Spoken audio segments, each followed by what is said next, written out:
Hi guys! Welcome to Girls Gone Woke, where we inspire you to live a more conscious and joyful life. I'm Monica. And I'm Claire. We're so grateful to have you here and bring you along on this journey with us. Let's get started!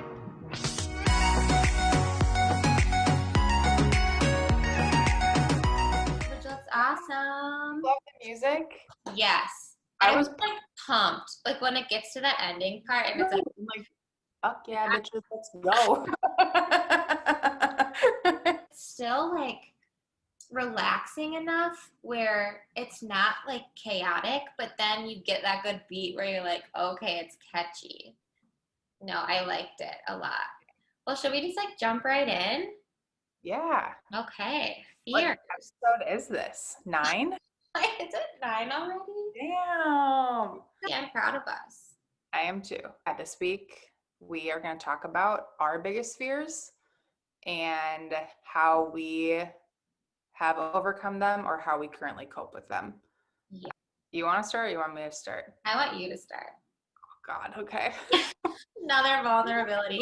Like, they're scary to even talk about because, I don't know, they're just like, you have to be so vulnerable and so raw and real with them. Like, I'm just like, damn, like my first fear sounds so intense. My probably biggest fear right now in my life, and I'd say that my fears have changed. Like, I used to be so fearful of what other people thought of me growing up, and like, yeah, that, like, I grew out of that one, and now the biggest fear at this stage of my life is like ending up in an unhappy marriage. Oh, that is a great one. Isn't it terrifying? Yeah. Yeah, and I don't mean a great one in a good way, but Great one though, because it's scary. It is. But yeah, I think the root of like that fear is being unlovable or being abandoned by somebody, or just being like stuck and being unhappy. Right. But yeah, like I really value marriage, and I would never want to get married and then end up getting a divorce. Like I feel like some people just like have divorce as their backup plan. Like they're like, oh, if it doesn't work out, like I'll just get a divorce. But for me, I don't really like look at that as an option. Maybe that's just how I was brought up, but that would be like very much so like a very last ditch resort. Right. Like if somebody was abusing me, or I don't know, it would just take one to get a divorce. I think though, Mommy, that you go into it holding it at such a high standard because yeah, like you said, I don't know, it seems like as we get older, marriage is just one of those things. Some people talk about it like, oh, it's whatever. If I get divorced, and then they're on their fourth marriage, and it kind of, I don't know, it takes away the sanctity of it and the importance of it. And so I think it's actually smart that you have that fear a little bit. Not that it's a good thing, but I mean, it makes you more, I don't know, cautious as to what you're getting yourself into. Sure. And I think it's just a lot of times like our fears can be so irrational because at least my mind comes up with like a lot of what ifs, like what if scenarios. So like I'm in love right now. If I think too far in the future, it stresses me out.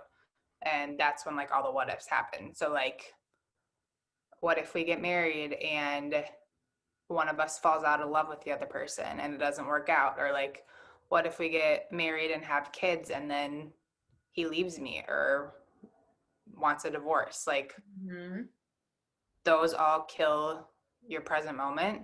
And 99% of the time, like these irrational fears that we have in our head never happen. I mean, they're all things that could happen, but majority of the time they don't. They don't. And they're almost made up stories. They are, but the mind can just like take off with them. One thing that I do to kind of like cope with that fear is to just live in the present moment, take things day by day, like realize when I'm on one of those like what if stories that I'm making up in my head, and knowing that that is irrational because none of that is actually happening right now. Right. And another thing that I do cope with that fear is to know that I'm like so much stronger than I think. And if that were to ever happen, any of those things, they all sound horrible, but I know myself enough to know that I'm strong enough to get through any of that.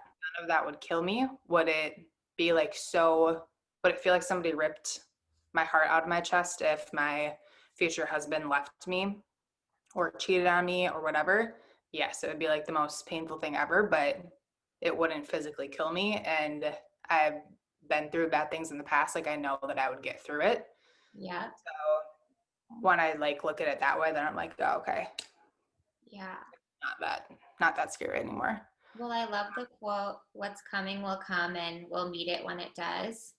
Meaning Yeah. whatever is to come, you'll be able to get through it. And coming from divorced parents, I will say, like in the, or when it first started, it was just devastating. My mom was devastated, and my dad was kind of dealing with it in his own way.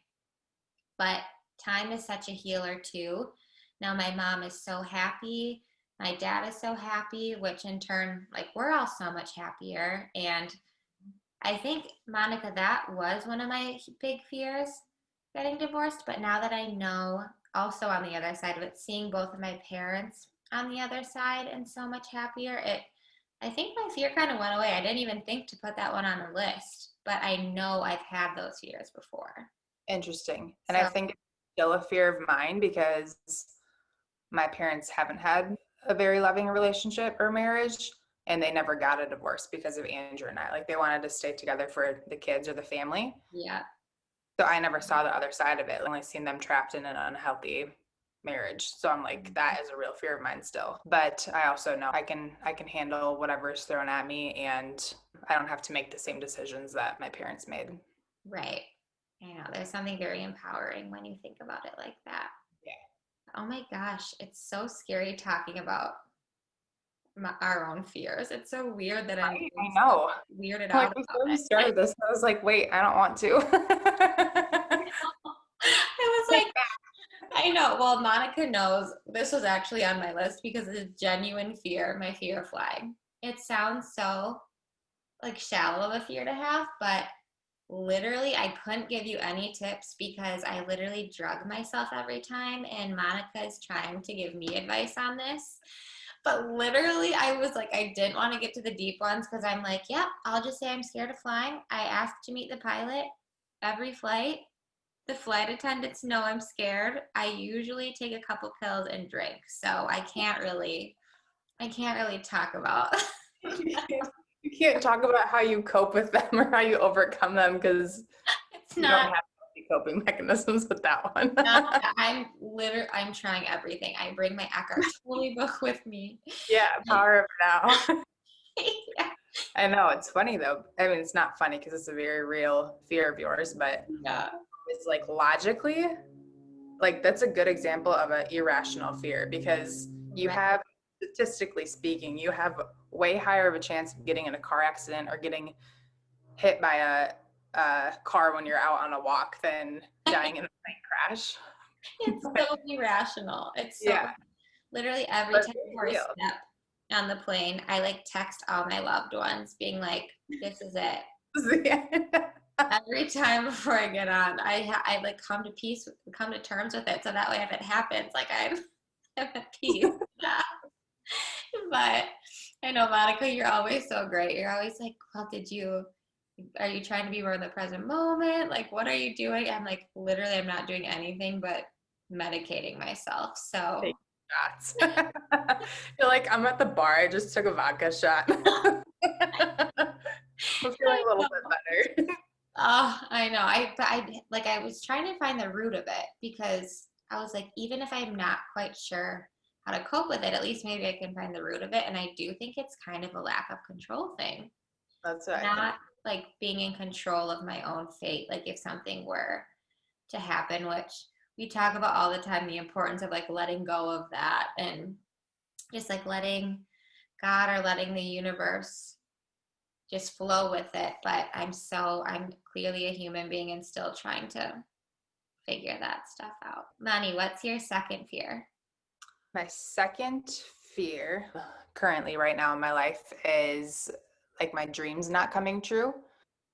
And I guess the root of that fear would be a fear of failure, which is very scary now because I'm at the point in my life like trying to find a job that's fulfilling to me. And I just like fear not finding that. Ultimately, Claire and I both want Girls Gone Woke to take off, but that's like us putting ourselves out there and trying something new, being vulnerable. And then that's like so scary to be that vulnerable and that real and have that fear of being like, what if all of this doesn't work out and then you just look stupid? Right. Yeah, Mani, I've actually, yes, yes, yes. And you like pulled that from the depths of my brain. Well, we probably both feel the same way. Real fear because we talk about real things on here and I don't know, it'd just be kind of awkward if it didn't work out, but we're still gonna try it. Here we are, literally. Here we are on episode 9, still trying it. But how do I deal with this fear now? Well, one, I know that fear kills more dreams than failure ever will. And I know that the most successful people in life have to step out of their comfort zone and they have to put themselves out there and be vulnerable and step into the unknown. That's like the only way that great things come. And it's scary for everybody trying new things. You just have to take that leap of faith. That's why they call it a leap of faith. So, yeah, knowing that fear kills more dreams, having a strong faith and just learning to trust the process, like Claire said, letting go, letting the universe take control, which is also easier said than done, but I am just trying to like surrender to the process of it. Another thing that I do is just trying to set more smaller, more realistic goals to start. So like obviously Claire and I want Girls Gone Woke to be have 1 million listeners on Apple Podcasts. But right now, our smaller goals is to just get a YouTube episode out every Sunday, grow it that way. Yeah. Like consistency is key. It first started by us posting an Instagram post every day. And now we're still doing the Instagram post every day, but now we're adding on the video every Sunday. So it'll just like naturally grow bigger and bigger, but starting with smaller goals helps. Another thing that I do to deal is knowing that you can always learn from failures. So you have to like let go of perfectionism. Claire and I both are perfectionists and we want everything that we do to be at 100%, but realistically, we would never get anything out there if we waited for it to be 100%. So we aim for like 70, 80%. And then we're like, Yeah, we're still working on this ish.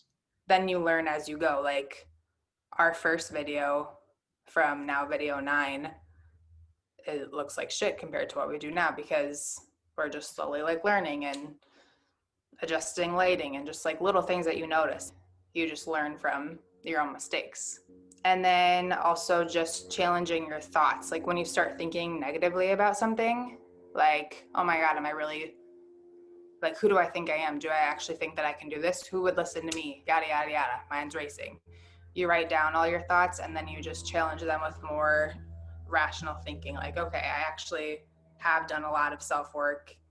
I do know what I'm talking about. Like I've lived all of these experiences that I'm talking about. So I can help and I can do this. And it's Right. just journaling that stuff. So that all helps me. Yes. And just bouncing off of that too, Mandy and I always talk about like whenever we receive really sweet comments, they just make our whole day just knowing that we resonate with one person. We're like, it Yeah. like makes it all worth it to us. And Mani being in the ER and us both going through very personal things that we've shared, we just love being able to help others and really like just getting to the root of the problems rather than covering them up. So if we can just help like one person, obviously we want to see that grow, but it does mean so much to us when we get little comments. It like makes it all worth it. Seriously. People have told me like they'll listen and they just feel like a sense of peace after us Mm-hmm. because they say we sound very peaceful. I'm like, that's really like what Oh, we want to add to the world. Like we want to add more like peace and love and like you feel like comforted right. in whatever way we can. Think like weekly, I definitely deal with fear of this because it's like, oh my gosh, what did I just share? Did I overshare? It's so vulnerable. But that's what this is all about. Like, we are doing it so that we can connect with those who maybe don't talk about these things. Right. So it's like, Monty, I feel like we're constantly kind of trying to, each week, we're kind of like slowly getting over our fears. Not your second fear? Yes. Well, my overall fear was just like getting to my deathbed whenever that would be and not feeling like I said yes to enough things or accomplished enough things. And I was just gonna like add on to that too. How I cope with that, one, just what we talk about all the time, trying to be more present and not thinking of the future. Like every day I like to remind myself, like, this day is all that we have.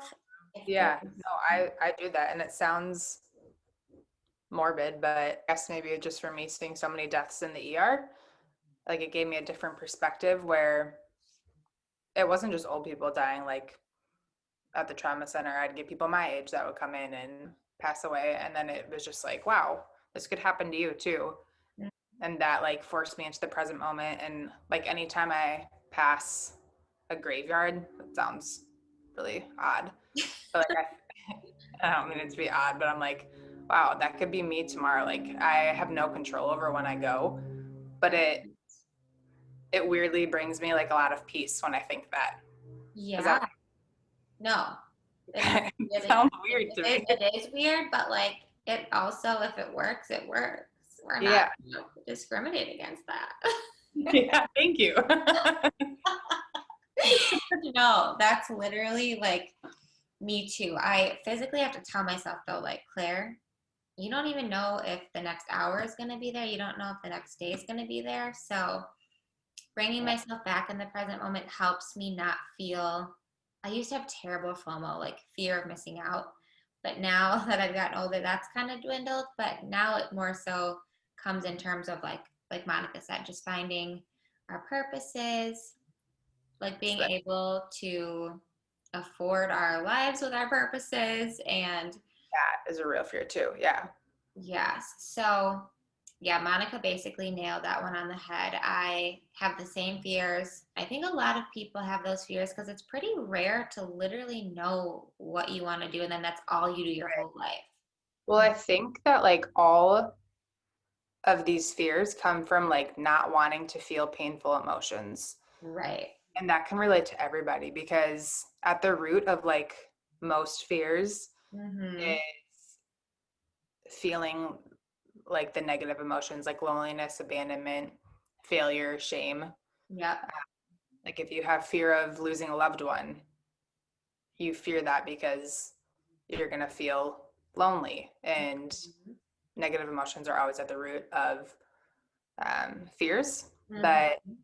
that was another thing that I like brings me peace is learning that emotions aren't you. They're just an energy that's passing through you. They're something that you experience. They're not actually a part of you. You're never always going to be feeling really sad. You're never always going to be feeling really happy. Mm-hmm. They like come in waves, but it's not like a limb that's attached to you that you're always stuck with. Yeah. Just an energy that's passing through your system. So that was super comforting for me because it's just like learning to acknowledge the Mm-hmm. emotion and like facing it versus trying to shove it down, because then you're just prolonging the experience of it, versus if you actually acknowledge it, you can move through it. We all like to like run from our fear and painful feelings, but we can never really outrun them. Like they always catch up to us. Yeah. No one's immune to experiencing bad feelings. So it's better to just face them, see them, and move through them. Then you can heal quicker Yeah. when you actually acknowledge it. I went through a bad breakup. Well, it's been more than a couple years ago now. And the best thing that could have ever happened after was all of my family and like friends that I knew were gone that weekend that we broke up. So no Yeah. one was around. So it was literally just me, myself, and I'm like somebody who I love to be around other people for the most part. So being alone in the first place is hard for me, but having that like feeling of heartbreak and being alone, I literally had to sit there and just like live through it for that weekend. And I remember it was the weirdest thing. Like, it was about a week after when I didn't really have other vices to into or friends or family to distract me. Like, I wasn't distracted. I literally was just like sitting in that heartbreak. Remember, I went out for a walk one morning, like the sun was coming up, and it was like everything just lifted and it just Yeah. like went away. And I think it's because I didn't have a ton of distractions. I couldn't just avoid the feeling, I had to deal with it Yeah. and I couldn't resist it. And I think that's exactly why it like moved so quickly for Yeah. me. It literally makes you heal probably 10 times quicker. Like now if I'm anxious or sad or something, Mm-hmm. I learned this from Jay Shetty actually, but and he was a former monk, but instead of to try to like suppress that and just not even acknowledge it, like you have to bring awareness to it to move through it. So you just say this to yourself, I'm feeling anxious, and you say, I see you, my anxiety, or like I see you, my pain, or I see you, my fear. And Mm-hmm. that sheds light on it. So then you can move through it. I don't know why we think that those emotions are so scary because they're uncomfortable to feel. But I always feel like I make it so much worse in my head than what the feeling actually is. The anticipation is so much worse. Oh, so much It's like worse. we think that these emotions are going to physically kill us. You kind of covered mine too, because my last one, we basically had the same, which makes me think like a lot of people must feel the same way. But Yeah. yeah, my big one was like fear of losing a loved one Yep. because it's so hard for me to comprehend losing somebody in a physical form. Like I know their soul is always there, Right. but it's still so hard for me to comprehend. And I was going to ask like how you cope with that fear, but you kind of explained it. And for that too, yeah, it's like the fear of loneliness. Like that person is the person that you're so close with and you're in love with, and then you feel like that heartbreak, but just knowing that I don't think we ever really die, Yeah.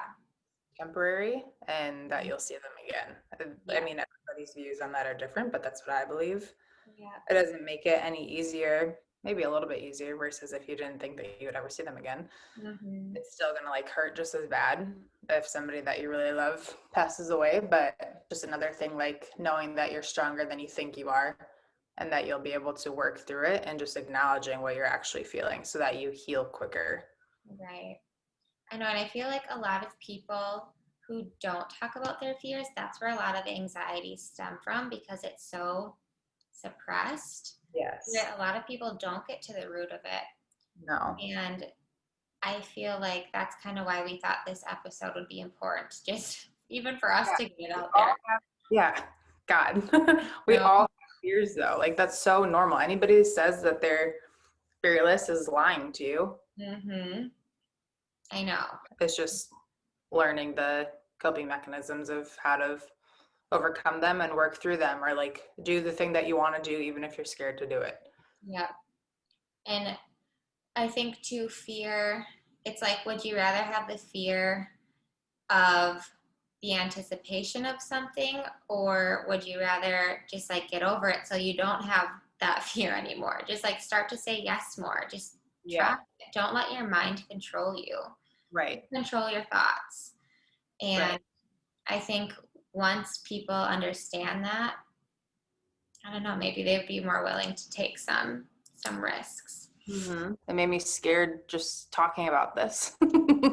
But you gave really good advice. Thank you. Yeah. Yeah, I guess just like lean into your fears too. I feel like change can be so scary, Mm-hmm. but so many amazing things in my life have happened because of change and because like I was scared to do them. Like I was very comfortable in Wisconsin, had a stable job, a good job, great retirement plan, like all these things that just like yell comfort, Mm-hmm. security. And quitting that, moving across the country to California, not knowing a single soul, only taking 3 month jobs at a time, nothing Mm-hmm. consistent. Like that was terrifying. And so many people in my life told me that I was making a wrong decision, but I felt like it was the right thing for me to do. And like that was a point in my life where I needed to like lean into that fear and discomfort. And it turned out to be, it wasn't easy, but it turned out to be like the best thing that ever happened to me, for me, that I And did. I feel like a lot of people too in your inner circle, they were probably projecting their own fears on you. So that was so brave that you not overcame their fears, but you also like shoved yours aside. And I feel like you grew so much just from what you've talked about. And I'm the same way. Like anytime I've done something where it felt really scary, Mm-hmm. it always ended up being the best decision I could have ever made. Right. You know yourself the best and you know your gut feelings, just follow them Yeah. because no fear should ever be great enough to hold you back from something that is meant for you and that you really want to Right. do. We're in it together, Mommy. In it together. Oh, well, I think, does that wrap it up? Yeah, that wraps it up. Per Oh, usual, I hope you guys have an amazing week. yeah. Yeah, let us know if you have any topic ideas. Give us a thumbs up if you like this and any feedback. And then subscribe so that you can hang with us every Sunday. Yes. Hit that subscribe button. We'll see you guys next Sunday.